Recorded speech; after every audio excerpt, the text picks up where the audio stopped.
쉰을 넘긴 나이에 혼자 사는 것은 생각보다 고독했다. 아침에 눈을 뜨면 텅 빈 방, 저녁에 돌아와도 불 꺼진 집. 식탁에 앉아 혼자 밥을 먹을 때마다 숟가락 소리만 덩그러니 울렸다. 결혼 생활 20년을 마치고 이혼 후 10년을 혼자 살았다. 자식들은 각자의 삶에 바빴고 명절에나 얼굴을 비췄다.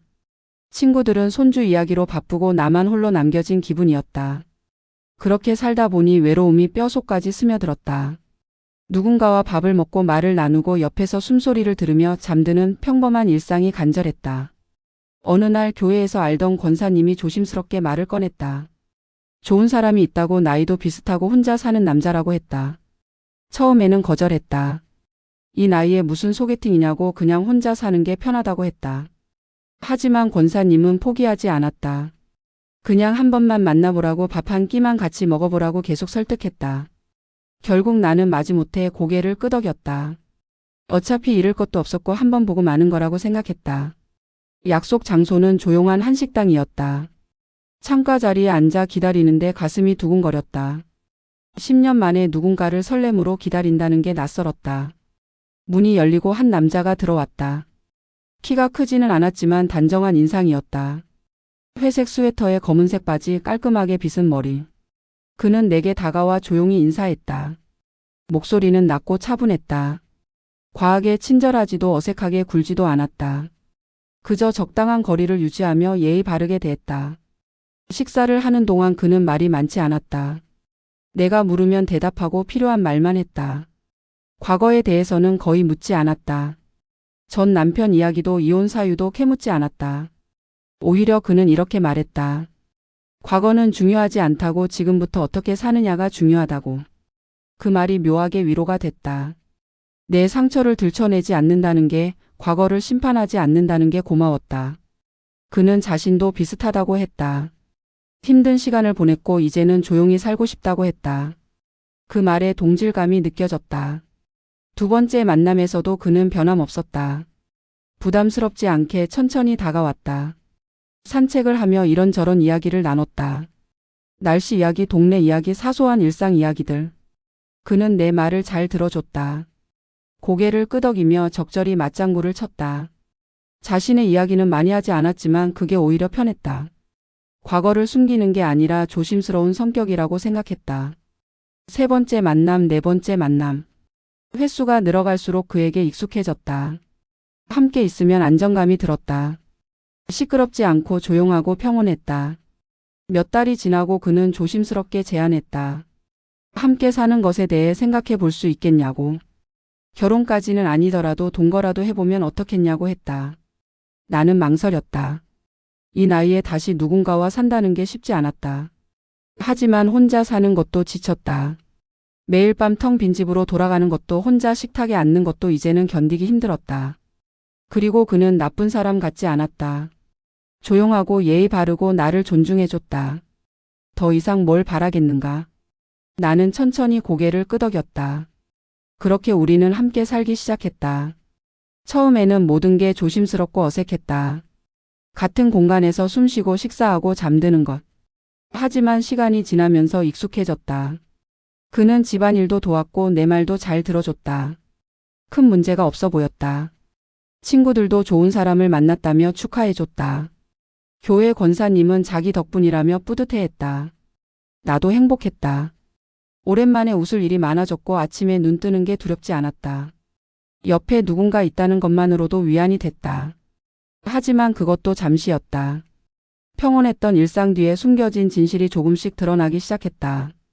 동거를 시작한 지 반년쯤 지났을 때 그가 결혼 이야기를 꺼냈다. 이왕 같이 사는 거 제대로 하자고 혼인신고를 하고 법적으로도 부부가 되자고 했다. 나는 기뻤다. 그가 나를 진지하게 생각한다는 증거처럼 느껴졌다. 친구들에게도 자랑스럽게 말할 수 있을 것 같았다. 교회에서도 축복해 줄 것 같았다. 나는 당장이라도 구청에 가자고 했다. 하지만 그는 천천히 하자고 했다. 급할 것 없다고, 서류 정리할 게 좀 있다고 했다. 구체적으로 뭔지는 말하지 않았다. 그저 시간이 필요하다는 말만 반복했다. 한 달이 지나고 두 달이 지났다. 나는 다시 물었다. 언제쯤 혼인신고를 할 수 있냐고. 그는 여전히 같은 대답을 했다. 조금만 더 기다려달라고 정리할 게 아직 남았다고 했다. 무엇을 정리한다는 건지 물어봐도 명확한 답이 없었다. 그냥 복잡한 일이 있다고 곧 해결될 거라고만 했다. 나는 의심하지 않았다. 그럴 수도 있다고 생각했다. 이 나이면 누구나 정리할 게 있을 거라고, 전 배우자와의 재산 문제나 세금 문제 같은 게 있을 거라고 이해했다. 하지만 시간이 흐를수록 불안감이 커졌다. 어느 날 교회 친구가 물었다. 혼인신고는 했냐고, 아직도 동거만 하고 있냐고. 나는 곧 한다고 대답했지만 목소리에 확신이 없었다. 친구는 조심스럽게 충고했다. 이 나이에 혼인신고 없이 사는 건 위험하다고, 나중에 문제 생기면 법적으로 보호받을 수 없다고 했다. 그 말이 머릿속에 남았다. 집으로 돌아와 그에게 다시 물었다. 대체 언제쯤 혼인신고를 할 수 있느냐고, 도대체 뭘 정리하고 있느냐고. 그는 짜증 섞인 목소리로 대답했다. 왜 자꾸 재촉하느냐고, 믿지 못하느냐고 되물었다. 나는 할 말을 잃었다. 의심하는 것처럼 보이고 싶지 않았다. 그 후로도 몇 달이 더 흘렀다. 1년이 다 되어 가는데도 혼인신고는 이루어지지 않았다. 나는 점점 초조해졌다. 친구들에게는 결혼했다고 말했지만 실제로는 법적 부부가 아니었다. 서류상으로는 남남이었다. 그런데 그는 내 명의로 이것저것 하자고 했다. 통신비를 내 명의로 바꾸자고, 인터넷도 내 명의로 개통하자고 했다. 처음에는 당연한 거라고 생각했다. 같이 사는데 한 사람 명의로 모으는 게 편하다고 생각했다. 하지만 점점 이상한 요구가 늘어났다. 어느 날 그는 대출을 받아달라고 했다. 소액이라고, 급하게 쓸 때가 있다고 했다. 나는 거절했다. 이유도 모르는 채 대출을 받을 수는 없다고 했다. 그러자 그는 화를 냈다. 부부인데 이런 것도 못 해주느냐고, 믿음이 없으면 같이 살 이유가 없다고 소리쳤다. 나는 당황했다. 그동안 한 번도 화를 내지 않던 사람이 갑자기 변한 것 같았다. 결국 나는 소액 대출을 받아줬다. 100만 원 정도였다. 그는 고맙다며 금방 갚겠다고 약속했다. 하지만 그 돈은 돌아오지 않았다. 물어봐도 곧 갚는다는 말만 반복했다. 그 뒤로도 비슷한 일이 계속됐다. 신용카드를 하나 더 만들어 달라고, 내 명의로 휴대폰 하나 더 개통해 달라고, 통장 하나 빌려 달라고. 나는 점점 불안해졌다. 이게 정상적인 관계인가 싶었다. 하지만 거절하면 그는 화를 냈고 나를 의심한다며 서운해했다. 나는 그를 잃고 싶지 않았다. 다시 혼자가 되는 게 두려웠다. 그래서 요구를 들어줬다. 하나씩 하나씩. 내 명의로 된 것들이 늘어갔다. 그리고 그는 여전히 혼인신고를 미뤘다. 이제 곧 한다는 말만 계속했다. 나는 불안했지만 믿고 싶었다. 그가 나쁜 사람일 리 없다고, 그냥 사정이 복잡한 거라고 스스로를 설득했다. 함께 산 지 1년이 넘어가던 어느 날 그가 몸이 안 좋다며 병원에 가자고 했다. 소화가 안 되고 속이 쓰리다고 했다. 나는 함께 동네 내과에 갔다. 접수대에서 그가 신분증을 내밀었다. 나는 옆에서 대기하고 있었다. 간호사가 신분증을 보더니 이름을 불렀다. 그런데 그 이름이 낯설었다. 분명 내가 알던 이름이 아니었다. 나는 귀를 의심했다. 잘못 들은 건가 싶어 다시 집중했다. 간호사가 다시 한번 이름을 불렀다. 역시 다른 이름이었다. 내 옆에 앉은 그가 벌떡 일어나 진료실로 들어갔다. 머릿속이 하얘졌다. 방금 뭘 본 거지? 신분증에 적힌 이름이 달랐다. 내가 알고 있던 이름과 완전히 달랐다. 혼란스러웠다. 진료가 끝나고 나온 그에게 아무렇지 않게 물었다. 방금 간호사가 부른 이름이 다른 것 같았다고. 그는 잠시 당황한 표정을 지었다. 그러더니 웃으며 대수롭지 않게 넘겼다. 개명했다고, 예전 이름이라고 했다. 서류상으로는 아직 옛날 이름이 남아 있어서 병원에서 그렇게 부른 거라고 설명했다. 나는 고개를 끄덕였다. 그럴 수도 있겠다 싶었다. 개명하는 사람도 있고 서류 정리가 안 된 경우도 있다고 생각했다. 하지만 그날 밤 잠이 오지 않았다. 뭔가 이상했다. 개명했다면 왜 미리 말하지 않았을까? 1년 넘게 같이 살면서 한 번도 언급하지 않았다. 그리고 병원에서 그의 표정이 자꾸 떠올랐다. 당황한 얼굴, 순간 굳어진 표정. 실수라고 하기엔 너무 부자연스러웠다. 나는 휴대폰을 꺼내 인터넷 검색을 시작했다. 개명 절차에 대해 찾아봤다. 개명을 하면 주민등록증도 다시 발급받아야 한다고 나와 있었다. 그런데 그의 신분증에는 왜 예전 이름이 그대로 있었을까? 뭔가 앞뒤가 맞지 않았다.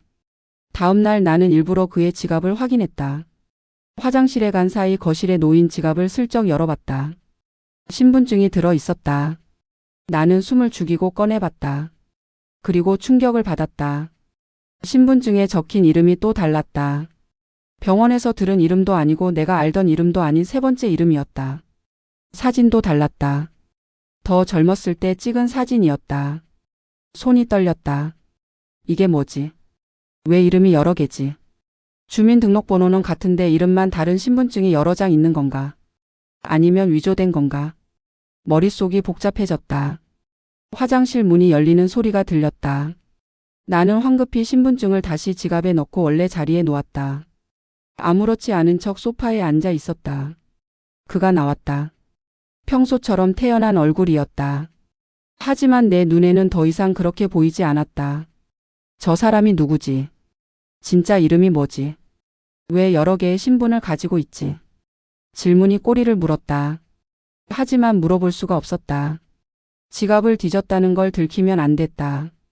그리고 무엇보다 진실을 알고 싶으면서도 두려웠다. 알게 되면 모든 게 무너질 것 같았다. 그날부터 나는 그를 다르게 보기 시작했다. 모든 행동이 수상해 보였다. 전화를 받을 때 방으로 들어가는 것, 우편물이 오면 재빨리 챙기는 것, 컴퓨터 화면을 내가 보면 황급히 끄는 것. 전에는 그냥 넘어갔던 것들이 이제는 의심스러워 보였다. 나는 조사하기 시작했다. 인터넷에 그의 이름을 검색했다. 내가 알던 이름, 병원에서 들은 이름, 신분증에서 본 이름. 세 가지 이름을 모두 검색했다. 하지만 특별한 정보는 나오지 않았다. 평범한 이름들이라 너무 많은 검색 결과만 쏟아졌다. 단서를 찾을 수 없었다. 나는 답답했다. 도대체 이 사람의 정체가 뭔지 알 수가 없었다. 함께 살면서 가장 이상했던 건 돈 문제였다. 그는 절대 자신의 통장을 보여주지 않았다. 생활비는 늘 현금으로 냈다. 마트를 가든 식당을 가든 병원을 가든 항상 지갑에서 현금을 꺼냈다. 카드를 쓰는 걸 본 적이 없었다. 처음에는 현금 쓰는 걸 선호하는 사람이라고 생각했다. 요즘 시대에는 드물지만 나이 든 사람들 중에는 현금을 선호하는 사람도 있으니까. 하지만 점점 이상하다는 생각이 들었다. 큰 돈이 필요할 때도 무조건 현금이었다. 가전제품을 사든 수리비를 내든 병원비를 내든 100만 원, 200만 원을 현금으로 들고 다녔다. 어느 날 나는 조심스럽게 물었다. 통장은 어디 은행에 있냐고, 혹시 같이 관리하면 어떻겠냐고. 그러자 그의 얼굴이 변했다. 지금까지 보지 못한 차갑고 딱딱한 표정이었다. 왜 그런 걸 물어보느냐고. 각자 재산은 각자 관리하는 게 맞다고 잘라 말했다. 목소리 톤도 달랐다. 평소의 부드러움은 온데간데 없었다. 나는 움찔했다. 그저 궁금해서 물어본 건데 왜 저렇게 예민하게 반응하는지 이해할 수 없었다. 나는 더 이상 묻지 않았다. 분위기가 싸늘해질까봐 조심스러웠다. 그런데 내 통장에 대해서는 달랐다. 그는 내 재정 상황을 자세히 알고 싶어 했다. 은퇴 후 연금이 얼마나 되는지, 적금은 얼마나 있는지, 부동산은 어떻게 되는지 하나하나 물었다. 처음에는 부부니까 당연한 거라고 생각했다. 솔직하게 다 이야기해줬다. 집 한 채와 적금 몇 천만 원, 그리고 매달 들어오는 연금. 그게 내가 가진 전부였다. 그는 고개를 끄덕이며 들었다. 그리고 며칠 후 제안을 했다. 집을 담보로 대출을 받으면 어떻겠냐고. 그 돈으로 투자를 하면 수익을 낼 수 있다고 했다. 나는 거절했다. 집은 내가 평생 모아서 산 거라고 그걸 담보로 대출받는 건 위험하다고 했다. 그러자 그는 화를 냈다. 나를 믿지 못하느냐고. 같이 잘 살자는 건데 왜 거부하느냐고 소리쳤다. 이렇게까지 의심하면 같이 살 수 없다고 협박했다. 나는 당황했다. 투자라는 게 뭔지도 모르고 수익이 난다는 보장도 없는데 왜 집을 걸어야 하는지 이해할 수 없었다. 하지만 그는 계속 압박했다. 날마다 같은 이야기를 꺼냈다. 집을 그냥 놀리지 말고 활용하라고, 대출받아서 목돈을 만들자고 설득했다. 결국 나는 은행에 가서 상담을 받았다. 담당 직원이 물었다. 대출금을 어디에 쓸 건지, 갚을 능력이 있는지. 나는 제대로 대답할 수 없었다. 투자한다고 했지만 구체적으로 뭘 하는지도 몰랐다. 직원은 조심하라고 충고했다. 이 나이에 무리한 대출은 위험하다고 사기를 조심하라고 했다. 그 말이 가슴에 꽂혔다. 사기.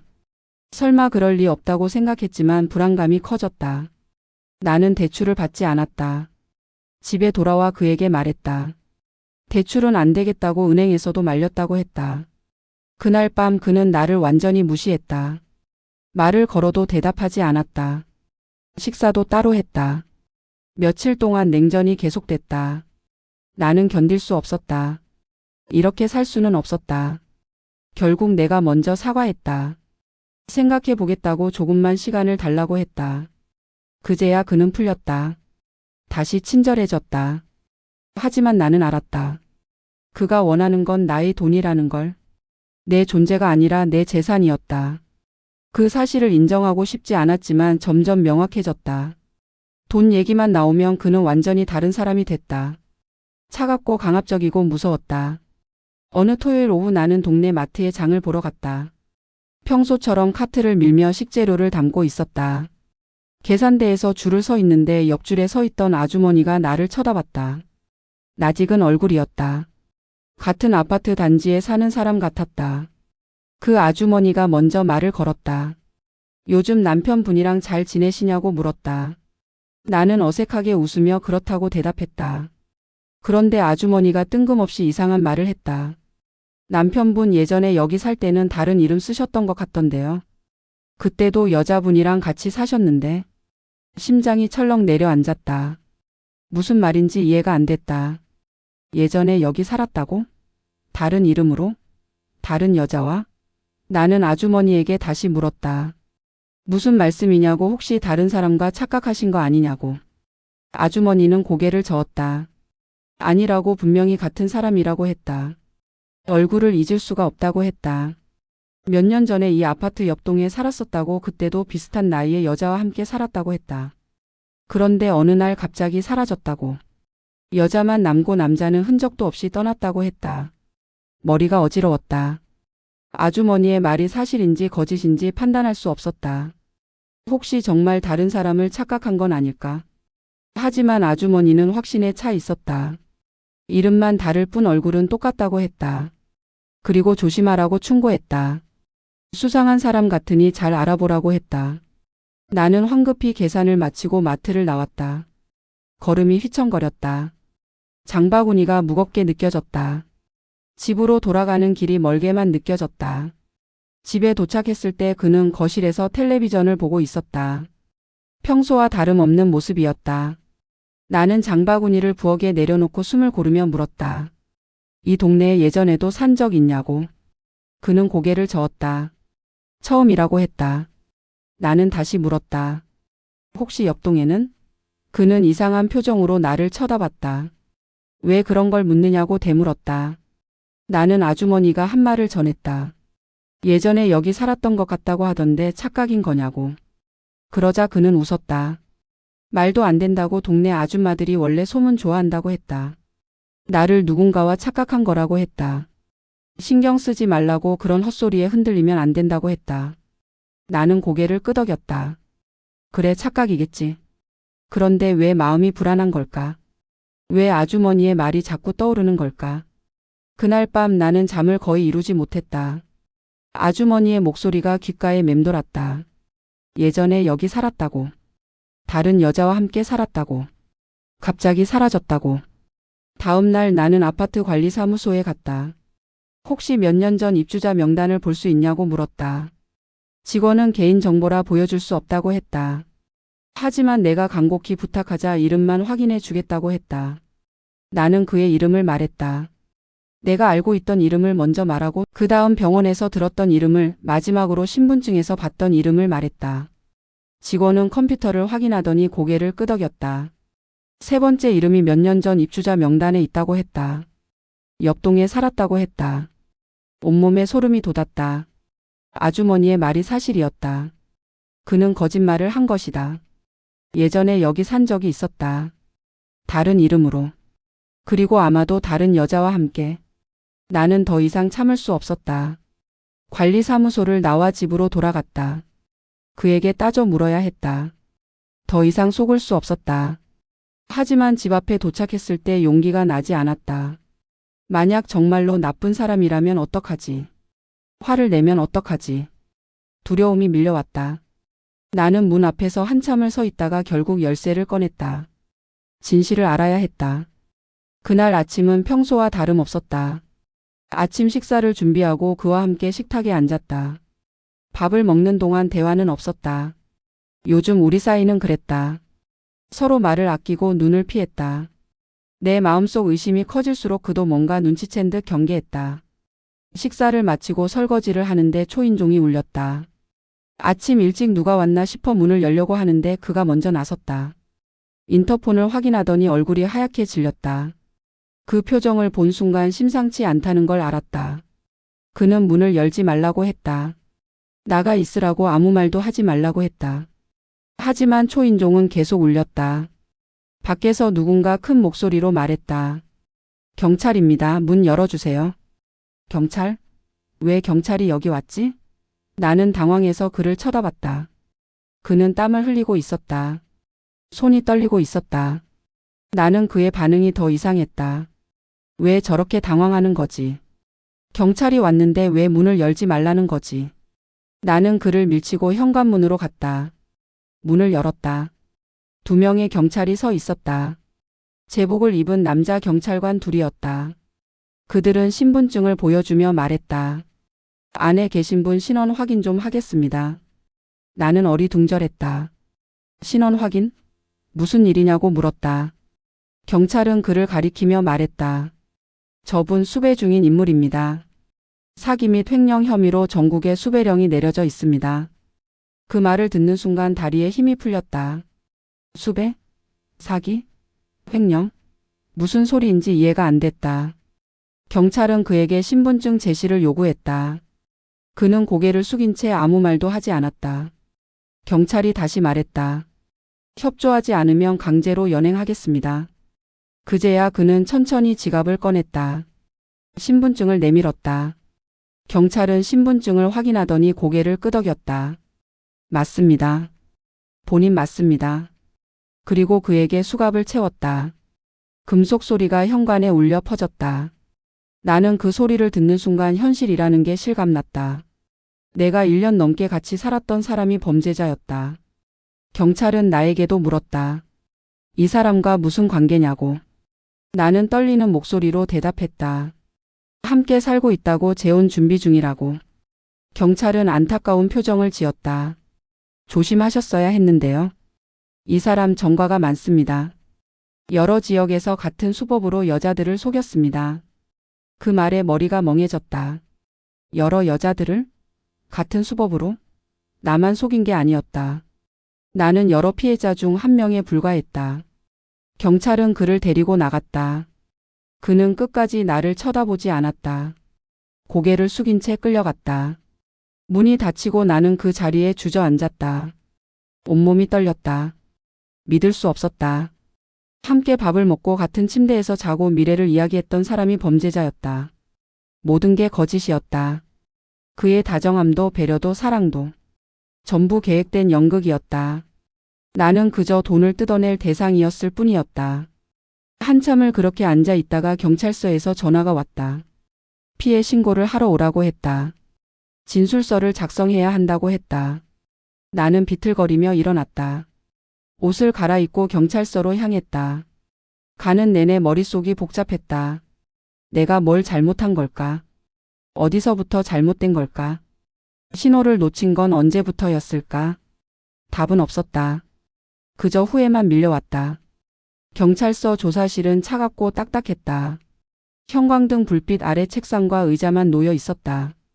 형사가 나를 맞이했다. 중년의 남자 형사였다. 그는 커피를 건네며 조심스럽게 말문을 열었다. 힘드시겠지만 자세히 말씀해 주셔야 합니다. 피해 규모를 파악해야 하니까요. 나는 고개를 끄덕이고 처음부터 이야기하기 시작했다. 어떻게 만났는지, 어떻게 함께 살게 됐는지, 무슨 일들이 있었는지. 형사는 꼼꼼하게 기록했다. 그리고 내가 말을 끝내자 파일 하나를 꺼냈다. 이 사람의 전과 기록입니다. 보시겠습니까? 나는 망설이다가 고개를 끄덕였다. 파일을 열자 A사 용지가 빼곡하게 들어 있었다. 사기 횡령 배임 문서 위조. 제목이 끝없이 나열돼 있었다. 형사가 설명하기 시작했다. 이 사람은 15년 전부터 전국을 돌아다니며 같은 범죄를 반복했다고 했다. 주로 중년 이상의 독거 여성을 타깃으로 삼았다고 했다. 접근 방법도 비슷했다. 지인 소개를 통해 만나고 신뢰를 쌓고 재혼을 미끼로 재산을 빼냈다. 그리고 적당한 시점에 흔적 없이 사라졌다. 형사는 파일에서 몇 장의 사진을 꺼냈다. 다른 여자들의 사진이었다. 피해자들이었다. 나와 비슷한 나이대의 여자들이었다. 모두 혼자 살고 어느 정도 재산이 있는 사람들이었다. 형사가 말했다. 이 사람은 매번 이름을 바꿨습니다. 주민등록번호도 여러 개를 사용했습니다. 위조 서류를 만드는데 능숙했습니다. 그래서 추적이 어려웠습니다. 한 지역에서 범죄를 저지르면 다른 지역으로 이동했습니다. 이번에는 서울에 왔고 당신을 만난 겁니다. 나는 사진들을 보며 울컥했다. 이 여자들도 나처럼 속았을 것이다. 사랑받는다고 믿었을 것이다. 외로움을 달랠 사람을 만났다고 기뻐했을 것이다. 하지만 결국 모두 이용당했다. 재산을 잃고 마음의 상처를 입고 혼자 남겨졌다. 나는 그중 한 명이었다. 형사는 계속 설명했다. 이 사람은 절대 혼인신고를 하지 않습니다. 법적 배우자가 되면 나중에 추적당하기 쉬우니까요. 대신 동거만 하면서 여자의 재산을 자기 명의로 옮깁니다. 대출을 받게 하고 통장을 빌리고 부동산을 담보로 잡습니다. 나는 그제야 모든 퍼즐이 맞춰지는 느낌을 받았다. 왜 혼인신고를 미뤘는지, 왜 내 명의로 이것저것 하려고 했는지, 왜 자기 통장은 절대 보여주지 않았는지. 전부 계획된 것이었다. 나를 이용해 돈을 빼낼 계획이었다. 형사가 물었다. 혹시 피해본 금액이 있습니까? 대출을 받았거나 돈을 준 게 있습니까? 나는 고개를 저었다. 다행히 큰 돈은 안 줬다. 소액 대출 100만 원 정도. 그리고 내 명의로 통신비랑 휴대폰 몇 개 개통한 것. 그 정도였다. 형사는 안도의 표정을 지었다. 다행입니다. 다른 피해자들은 수천만 원, 심지어 억 단위로 사기당한 사람도 있습니다. 집을 담보로 대출받아서 전부 넘긴 사람도 있고요. 그 말에 등골이 오싹해졌다. 나도 그렇게 될 뻔했다. 그가 계속 압박했던 집 담보 대출. 만약 그걸 받았다면 지금쯤 전 재산을 잃었을 것이다. 형사가 말했다. 이번에는 확실히 처벌받을 겁니다. 증거가 충분하고 피해자들도 많습니다. 도망칠 수 없습니다. 나는 조사를 마치고 경찰서를 나왔다. 밖은 어두워져 있었다. 몇 시간 동안 진술했는지도 몰랐다. 집으로 돌아가는 길이 막막했다. 그 사람과 함께 살던 집. 이제 혼자 돌아가야 하는 집. 문을 열고 들어가니 그의 흔적이 곳곳에 남아 있었다. 옷, 신발, 세면도구. 나는 전부 쓰레기 봉투에 담기 시작했다. 하나도 남기고 싶지 않았다. 그의 존재를 완전히 지우고 싶었다. 한참을 정리하다가 문득 거울을 봤다. 거울 속 내 얼굴은 초췌하고 늙어 보였다. 이 나이에 이런 일을 겪다니. 한심하고 비참했다. 다음 날 아침 나는 변호사를 찾아갔다. 경찰이 소개해준 법률구조공단 변호사였다. 사무실은 작았지만 깔끔했다. 여자 변호사가 나를 맞이했다. 40대 정도 돼 보이는 단정한 인상의 변호사였다. 그녀는 내 이야기를 들으며 고개를 끄덕였다. 안타깝게도 흔한 사례라고 했다. 요즘 이런 재혼 사기가 많다고 했다. 특히 혼자 사는 중년 여성들을 노린다고 했다. 외롭고 의지할 사람이 필요하고 어느 정도 재산이 있는 사람들. 완벽한 타깃이라고 했다. 변호사는 체크리스트를 꺼냈다. 내 명의로 된 것들을 전부 확인해야 한다고 했다. 통장, 카드, 대출, 통신계약, 부동산 등기부등본. 하나하나 점검하기 시작했다. 다행히 큰 피해는 없었다. 대출도 100만 원 정도였고 부동산은 손대지 못했다. 통신비와 휴대폰 몇 개가 내 명의로 돼 있었다. 변호사는 즉시 해지 절차를 밟으라고 했다. 그리고 통장도 모두 정지시키고 새로 만들라고 했다. 혹시 모를 추가 피해를 막기 위해서였다. 나는 그날 바로 은행, 통신사, 카드사를 돌아다녔다. 내 명의로 된 모든 것을 정리했다. 휴대폰 5개를 해지했다. 내가 모르는 사이에 개통된 것들이었다. 요금도 밀려 있었다. 나는 억울했지만 일단 정리했다. 나중에 소송으로 돌려받을 수 있다고 변호사가 말했다. 통장도 전부 정지시키고 새 계좌를 만들었다.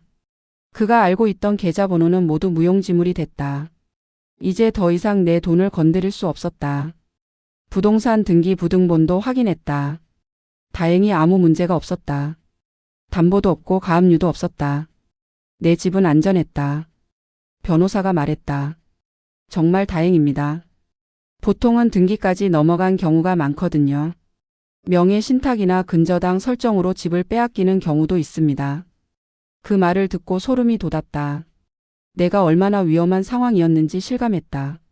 조금만 더 방심했다면, 조금만 더 믿었다면 전 재산을 잃었을 것이다. 변호사는 혼인 무효 절차도 설명했다.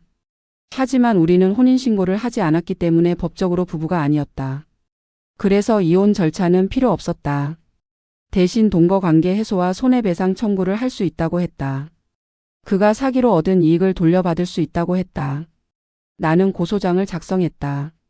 사기죄, 횡령죄로 고소했다. 변호사가 도와줘서 어렵지 않게 작성할 수 있었다. 고소장을 제출하고 나니 조금 마음이 후련해졌다. 최소한 가만히 당하기만 하지는 않았다는 생각이 들었다. 집으로 돌아와 남은 그의 물건들을 전부 버렸다. 옷, 신발, 책, 세면도구, 심지어 함께 찍은 사진까지. 하나도 남기지 않았다. 쓰레기 봉투 5개가 나왔다. 그걸 전부 내다 버리고 나니 집이 텅 비었다. 하지만 그게 더 나았다. 그의 흔적이 없는 게 더 나았다. 나는 집 안을 돌아다니며 구석구석 청소했다. 그가 손댄 곳, 앉았던 곳, 잠들었던 곳. 전부 닦고 또 닦았다. 마치 그의 존재 자체를 지우는 것처럼. 밤이 되자 고요함이 찾아왔다. 혼자였다.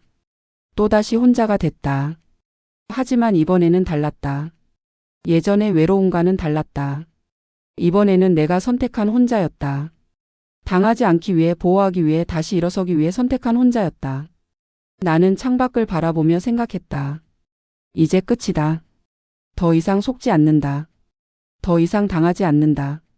나를 지키는 건 나밖에 없다는 걸 배웠다. 몇 주 후 법원에서 연락이 왔다. 구속영장이 발부됐다고 했다. 그는 도망치려다 공항에서 체포됐다고 했다. 위조 여권을 들고 출국하려 했지만 입국 심사에서 걸렸다. 경찰이 이미 공항에 수배를 내려놨기 때문이었다. 그는 저항했지만 결국 체포됐다. 이번에는 빠져나갈 구멍이 없었다. 증거가 명확했고 피해자들이 줄을 섰고 도주 시도까지 더해졌다. 판사는 구속영장을 즉시 발부했다. 재판 날짜가 잡혔다. 나는 법정에 출석해야 했다. 증인으로 선서하고 진술해야 했다. 재판 당일 법원 앞에 서니 다리가 떨렸다. 1년 넘게 같이 살았던 사람을 법정에서 마주한다는 게 현실 같지 않았다. 법정 안으로 들어갔다. 방청석에 앉아 기다렸다. 잠시 후 교도관에게 이끌려 그가 들어왔다. 제수복을 입고 수갑을 찬 모습이었다. 나를 보자 고개를 돌렸다. 눈을 마주치지 않으려 했다. 재판이 시작됐다. 판사가 들어오고 검사가 기소 내용을 낭독했다. 사기죄 8건, 횡령죄 5건, 문서 위조죄 3건. 피해 금액만 수억 원에 달했다. 검사는 그의 범행 수법을 자세히 설명했다. 어떻게 여성들에게 접근했는지, 어떻게 신뢰를 쌓았는지, 어떻게 재산을 빼돌렸는지. 방청석에 앉은 다른 피해자들도 고개를 숙이고 울고 있었다. 나도 눈물이 났다. 분노와 슬픔이 뒤섞였다. 증인 신문 시간이 됐다. 내가 증인석에 올랐다. 선서를 하고 앉았다. 검사가 질문했다. 피고인과 어떻게 만났는지, 어떤 관계였는지, 무슨 피해를 입었는지. 나는 떨리는 목소리로 대답했다. 어떻게 소개받았는지, 어떻게 함께 살게 됐는지, 어떻게 속았는지. 전부 이야기했다. 검사는 고개를 끄덕이며 기록했다. 변호인도 질문했다. 하지만 나는 흔들리지 않았다. 사실대로 말했다. 변명의 여지를 주지 않았다. 다음으로 그가 최후 진술을 했다. 그는 일어서서 떨리는 목소리로 말했다. 죄송하다고, 마음이 약해서 그랬다고, 다시는 이런 일 없을 거라고 했다. 하지만 진심은 느껴지지 않았다. 그저 형량을 줄이기 위한 쇼였다. 판사도 그걸 알았다. 차갑게 바라보며 고개를 저었다. 판사는 판결문을 읽기 시작했다. 피고인의 범행은 계획적이고 조직적이며 반복적이다. 여러 피해자에게 심각한 경제적, 정신적 피해를 입혔다. 재범 위험성이 높고 반성의 기미가 보이지 않는다. 따라서 중형이 불가피하다. 판사가 선고했다. 징역 7년. 방청석에서 한숨 소리가 들렸다. 일부 피해자들은 울음을 터뜨렸다. 나도 눈물이 났다. 하지만 후련했다. 최소한 그는 죗값을 치르게 됐다. 7년 동안 감옥에서 지내야 했다. 다시는 이런 범죄를 저지를 수 없을 것이다. 그는 고개를 숙인 채 교도관에게 이끌려 나갔다. 끝까지 나를 쳐다보지 않았다. 법정 문이 닫히고 나는 그 자리에 앉아 한참을 있었다. 정말 끝났다는 실감이 들었다. 법원을 나오니 햇살이 눈부셨다. 오랜만에 느껴보는 따스함이었다. 다른 피해자 몇 명이 나에게 다가왔다. 서로 위로하고 격려했다. 우리는 모두 같은 고통을 겪었다. 하지만 이제 끝났다. 그는 감옥에 갔다. 우리는 다시 살아가야 했다. 한 여자가 말했다. 이제 다시 시작하면 돼요. 우리는 살아남았어요. 그 말이 힘이 됐다. 맞다. 나는 살아남았다. 무너지지 않았다. 다시 일어설 수 있었다. 재판이 끝나고 몇 달이 지났다. 계절이 바뀌었다. 여름이 지나고 가을이 왔다. 나는 천천히 일상으로 돌아갔다. 처음에는 쉽지 않았다. 밤마다 악몽을 꿨다. 그가 다시 나타나는 꿈, 속는 꿈, 도망치는 꿈. 땀을 흘리며 깨어났다. 심리 상담을 받기 시작했다. 상담사는 친절했다. 내 이야기를 들어주고 위로해줬다. 천천히 치유됐다. 시간이 약이라는 말이 맞았다. 시간이 지날수록 상처가 아물었다. 교회에도 다시 나가기 시작했다. 처음에는 부끄러웠다. 모두가 내 사정을 알고 있었다. 동정 어린 시선이 불편했다. 하지만 친구들은 따뜻하게 대해줬다. 누구도 나를 비난하지 않았다. 오히려 용기 있다고 잘 이겨냈다고 칭찬해줬다. 권사님은 미안하다며 울었다. 자기가 소개해줘서 이런 일이 생겼다고 자책했다. 나는 그녀를 안아줬다. 당신 잘못이 아니라고 아무도 몰랐던 일이라고 위로했다. 집도 정리했다. 페인트 칠을 새로 하고 벽지를 바꿨다. 가구 배치도 바꿨다. 완전히 새로운 공간으로 만들었다. 그의 흔적을 완전히 지웠다.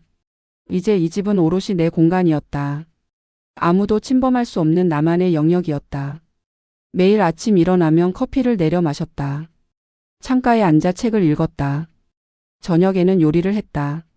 혼자 먹는 밥이지만 정성껏 차렸다. 나를 위한 시간이었다. 친구들과도 자주 만났다. 차를 마시고 산책하고 수다를 떨었다. 웃는 날이 많아졌다. 옛날 이야기를 하며 깔깔거렸다. 미래 이야기도 했다. 여행 계획을 세우고 취미를 찾고 봉사활동도 시작했다. 삶이 다시 의미 있어졌다. 누군가 없어도 괜찮았다. 혼자여도 충분했다. 외롭지 않았다. 오히려 자유로웠다. 누구 눈치 보지 않고 내 마음대로 살 수 있었다. 어느 날 교회 친구가 또 소개팅을 제안했다. 좋은 사람이 있다고 한번 만나보라고 했다. 나는 단호하게 거절했다. 이제 그런 건 필요 없다고 했다. 친구는 이해한다며 고개를 끄덕였다. 하지만 언젠가는 마음이 바뀔 수도 있다고 말했다. 나는 웃으며 대답했다. 그럴 수도 있겠지만 지금은 아니라고. 지금은 나 혼자로도 충분히 행복하다고. 그리고 만약 다시 누군가를 만나게 된다면 절대 같은 실수는 반복하지 않을 거라고 했다. 그날 밤 나는 일기를 썼다. 오랜만에 펜을 들었다. 지난 시간을 돌아보며 적었다. 나는 사람을 믿은 것을 후회하지 않는다. 사랑하고 싶었던 마음도 후회하지 않는다. 다만 확인하지 않은 것은 실수였다. 신호를 놓친 것은 실수였다. 이제는 안다. 늦은 나이일수록 더 조심해야 한다는 것을. 사랑보다 확인이 먼저라는 것을. 믿음보다 증거가 중요하다는 것을. 외로움 때문에 판단력을 잃어서는 안 된다는 것을. 일기를 덮고 창밖을 바라봤다. 달이 떠 있었다. 고요한 밤이었다. 나는 깊게 숨을 들이마셨다. 다시 시작이다. 진짜 내 삶으로 돌아왔다. 누구에게도 의존하지 않는 삶. 속지 않는 삶. 나를 지키는 삶. 혼자지만 강한 삶. 나는 살아남았다. 무너지지 않았다. 그리고 다시 일어섰다. 이제 아무것도 두렵지 않았다. 이미 최악을 겪었고 이겨냈으니까. 앞으로 무슨 일이 생기든 나는 해낼 수 있을 것이다. 나는 그렇게 믿었다. 그리고 그 믿음으로 내일을 맞이할 준비가 됐다.